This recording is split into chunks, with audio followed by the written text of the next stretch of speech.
Hi yogis. This is your weekly yoga video, your breathing and restorative yoga focused video. So for today's practice, we'll have a little bit of a nature focus. I thought we'd start with the sun. We will be doing half sun salutes from a seated position, and then we'll come down to your mat for a lying or reclined tree pose. While you're in the tree pose, I will be reading from this book that I've read from before. It's Myths of the Asanas. I will link to that in the video description below. So asana is pose. It literally translates as seat, but it means posture or pose. And these are stories about where some of the pose names originated back in India. So I'm going to be reading from the chapter on tree pose, vrksasana. So we'll get to that in a few moments. You don't need any props today, but I do recommend that you sit up on something that gives your hips, pelvic girdle a little bit of height. So you see that I'm on a blanket and I'm just sitting on the very edge of the blanket, just enough so that the blanket is supporting me under my sits bones, which allows my knees to open up a little bit more, my pelvic to tip forward a little bit so I'm not rounding backward in kind of a C shape. So I'm having that natural curve in my low back. So take a few moments to get to that natural, comfortable seat for you. And you can be higher than I am, you can be on a block, you can be on a pillow, whatever is comfortable. So before we start with the half sun salutes, we'll just simply tune into your own breath. So start to notice the sensation of breath in your body. That's a good way to check in at the start of any yoga class. It's a means to ground yourself at any other time. It's a really simple and basic way to practice mindfulness by checking in with your breath. If you find this really hard to do, your attention is scattered, your mind is scattered, sometimes it helps to lay a hand or two hands on your body, allowing yourself to physically feel the breath in your body. So I feel it right here in my diaphragm area, around the area of my belly button as I breathe in. I don't know if you can see that, but I can feel my belly expand with breath. And then as I exhale, I can feel the release. So if you are seated, you can be seated however you like. I'm cross-legged. I have one shin crossed in front. We are going to do the half sun salutes from seated position. And if you have your legs crossed or in any asymmetrical position with your legs, we'll do 3 with the legs, with the one leg in front, and then 3 with the other leg in front. Let me demo one for you first. And some of you might be familiar doing this from a standing position. As we breathe in, we're going to open the palms up, reach up and overhead. So this, you can see how this is like a sun, right? And then as we exhale, we're going to hinge from the hips to bow forward and surya namaskar. That's the bow part of sun salutes. So you come down to wherever is comfortable for you as you bow. On your next inhale, you draw up. Standing, this would be a halfway lift. So just draw up until your back elongates. Exhale, you'll come back down. And then on your next inhale, you'll sweep your arms all the way up and around. Exhale through center to Anjali Mudra, or sometimes we call this Namaste hands.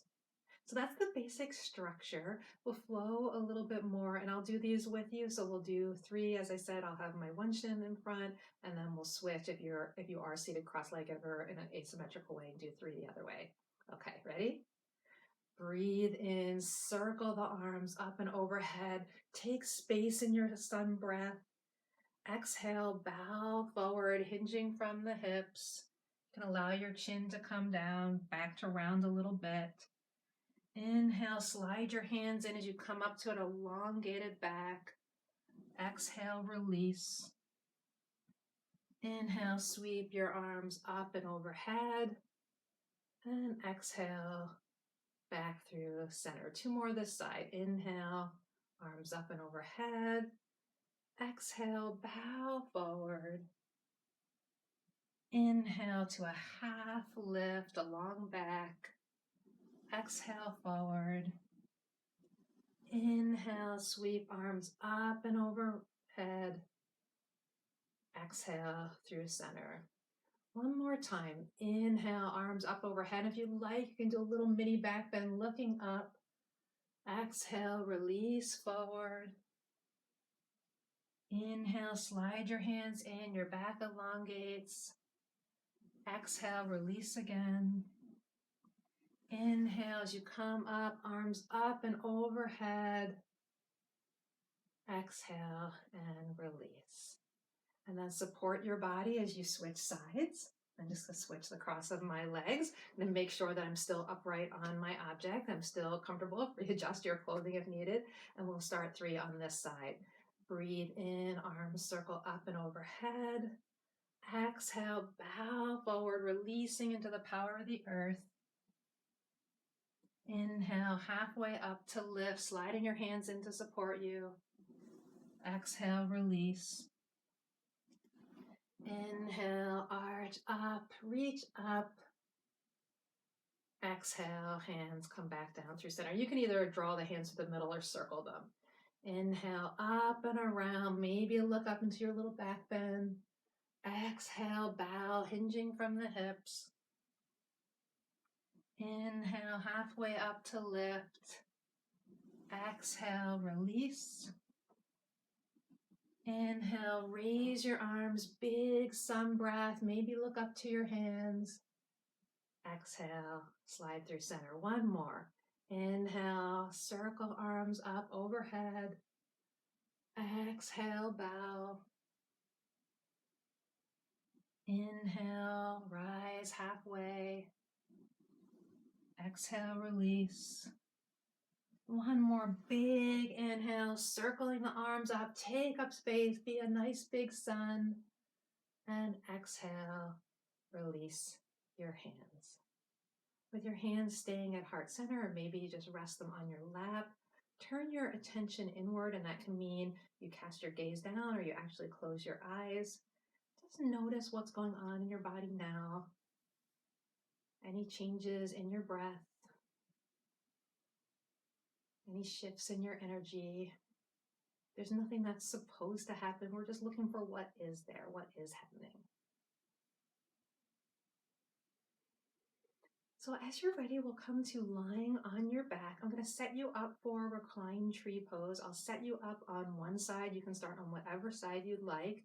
I'll do a little bit of reading, and then I'll suggest that you switch to the other side. So I won't practice this whole pose with you. I'll just set it up for you. So set yourself up so you can lie down flat. If you're using your prop, you want to place it to the side of you. And what that will do is it will give a little bit of extra support for your leg. So you'll see in a moment. We're basically going to make the same tree pose shape that we would do standing. And if you've never done it standing, no problem. Come down to lying, gently help yourself down.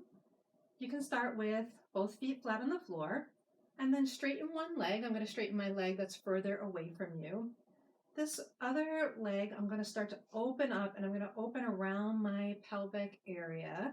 I'm going to move the blanket a little bit further out so that the sole of my foot comes somewhere nestled on my leg. So it might be down by my calf. That might be fine. Usually when we're standing, we say don't press against the joint, but when you're lying, it doesn't matter. If you have flexibility to raise it up higher on your leg, you can. Just see how that feels. It doesn't have to look a certain way. See how it feels in your body.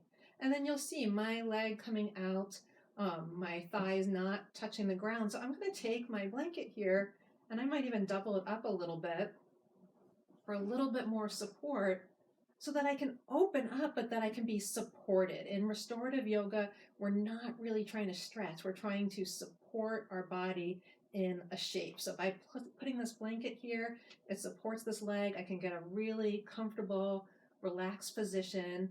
And then the rest of your limbs or your arms in tree can be wherever you'd like. You can stay low.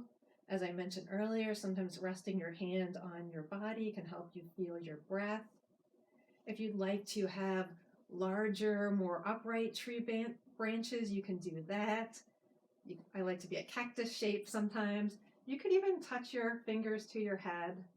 So any of those tree shapes is fine. You take a few moments to set yourself up in a way that is a most comfortable, restful tree. That is what we're looking for in restorative yoga, comfort and rest. So as you play with that and feel where your body feels comfortable, I'm going to roll back up to seated. And then I'll start the reading in just a moment.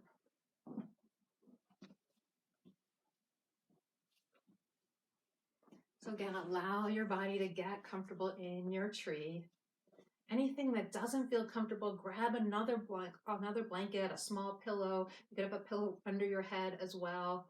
Make sure that you feel easeful and restful in this posture. That is absolutely the whole point.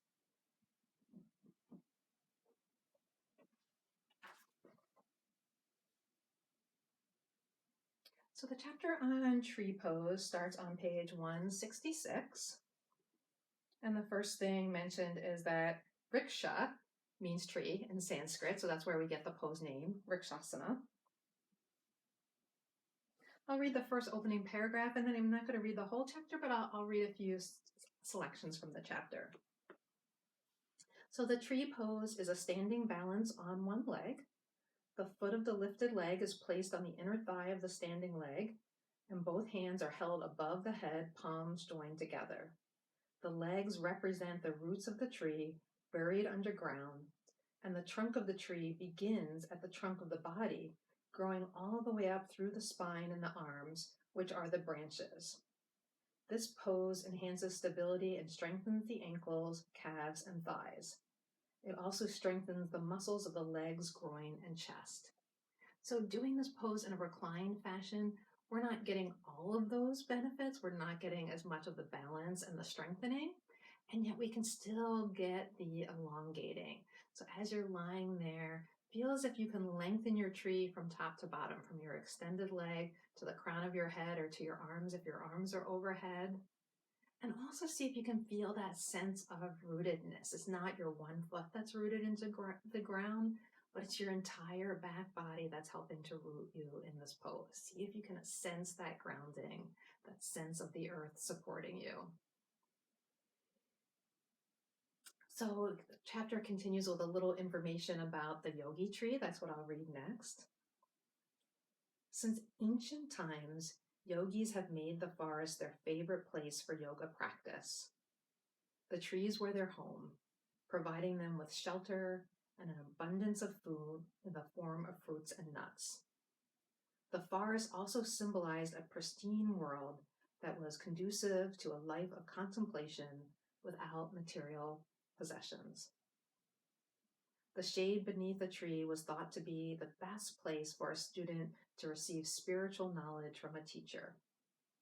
In fact, among many spiritual traditions, we see examples of self-realization taking place under a tree. In ancient times, there was a prayer that people recited when they took up residence on a patch of the forest. Freely translated, the prayer reads, "My dear trees, creepers, insects, and animals, please excuse me for taking a little piece of land to build my hut on. May we live together in harmony and peace." So I'll continue a little bit more from later in the chapter when we go to the second side. I just love that idea of finding the forest, the trees, as a nurturing place. As many of us are separated in distance from each other, many of us also still have access to nature, to a tree, to more trees, to being able to be outside and appreciate the little bits that the earth has to give us. Or I should say the vast bits, or maybe every little bit that the earth has to give us. So we'll start to transition to the other side. And as you do this, maybe you take both legs out long, stretch both arms up overhead, and take a big morning type stretch, breathing in long and deep. And then as you exhale, come back through center, stretch your opposite leg out long. And then take your second foot flat on the floor and allow your knee to open, you're really opening right inside the hip joint. And so it's spreading across the pelvic girdle, the hips. You'll get a little bit of an external rotation, and you might also feel that in your inner thighs. We want to minimize the stretch part by being really supportive. So remember to move your blanket or pillow to the other side, and take a few moments to move it around and find a place on your second side that feels really restful and comfortable. You might try to be a different version of tree on your second side, moving your arms to a new position. That's great. That's a new stretch for you, or a new restful position, I should say, because again, we're minimizing the stretch. So take a few more moments and allow yourself to start to settle in.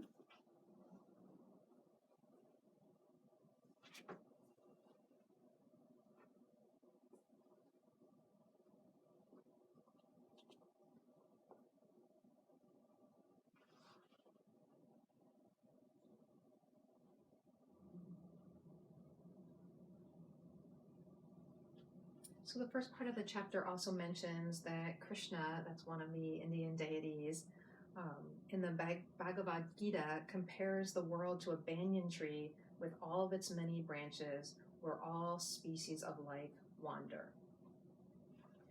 And so I wanted to share that part because in this last section I'm going to read, they refer again to Krishna. The tree pose offers a beautiful opportunity to meditate on a tree's inherent qualities. Sir Chaitanya, the dancing saint from Bengal, viewed tolerance like that of a tree as a prerequisite for attaining yoga. In one of his famous verses, Chaitanya sings, "Being more humble than a blade of grass, more tolerant than a tree, giving all honor to others, and not to want any honor for oneself. These are the qualities that are necessary for success in yoga." The tree is so tolerant that it even gives shade to the woodcutter who comes to cut it down with an axe. The true yogi freely gives the fruits of spiritual wisdom and love as generously as the tree offers us shade, flowers, fruits, and wood. Krishna had a special connection with the forest.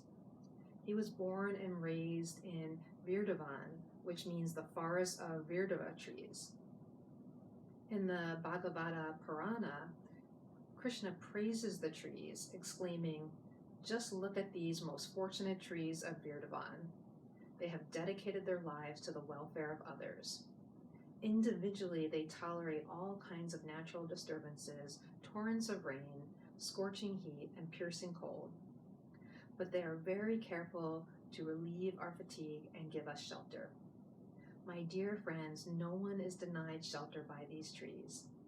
They supply various kinds of provisions for human society, such as leaves, flowers, fruit, shade, roots, bark, and fuel." The tree pose is a posture in which we imbue body, mind, and breath with the qualities of generosity, tolerance, strength, and balance.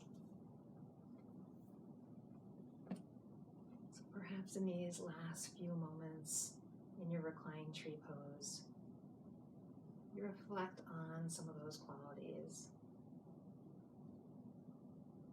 I think now in particular is a time when we are all called to mind a test of our tolerance, and perhaps a test of our ability to be able to balance.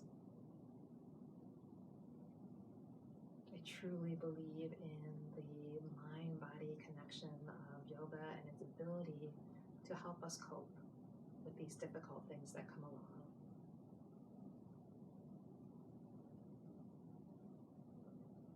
So about 2 or 3 more breaths in your tree pose.